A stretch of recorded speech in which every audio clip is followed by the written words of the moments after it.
Isang quick vlog lang and shoutout na rin sa gumawa kay John Valencia. Nung isang beses kasi nag-warm up ako, minamoy ako parang sunog. Then long story short, na-trace ko siya dito sa engine bay. May nakita akong white smoke. Tas mabaho yan, parang may sunog na plastic. So long story short, na-research ko, valve cover siya. So nagpa-schedule agad ako ng valve cover gasket replacement. So ito nakikita nyo sa video, natanggal na siya.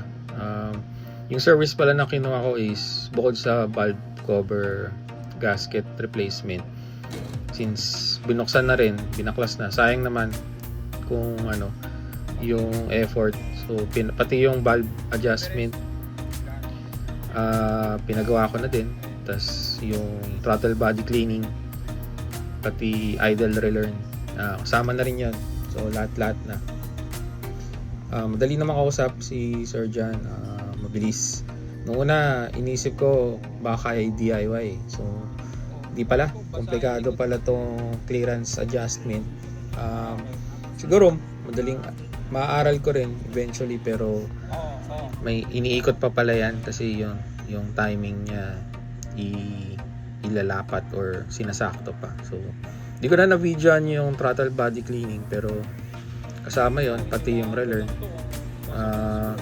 After nitong replacement,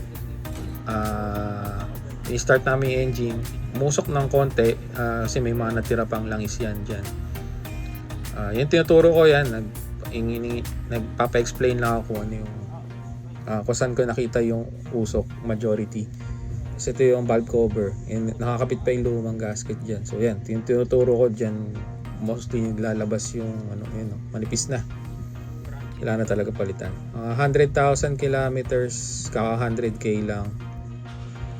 So ito, inayos, ginagamitan ng gap tool.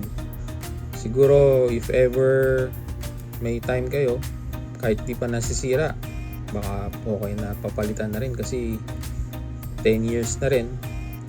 Honda GM6 2015, tas kaka 100k lang. Hindi lang siya madalas magamit kasi nung nag-pandemic, tas work from home. Yun, di ko na na-videoan yung pag-reassemble, pero kung ibigay ko na lang yung contact info, chat nyo na lang ako. Yun lang, thank you.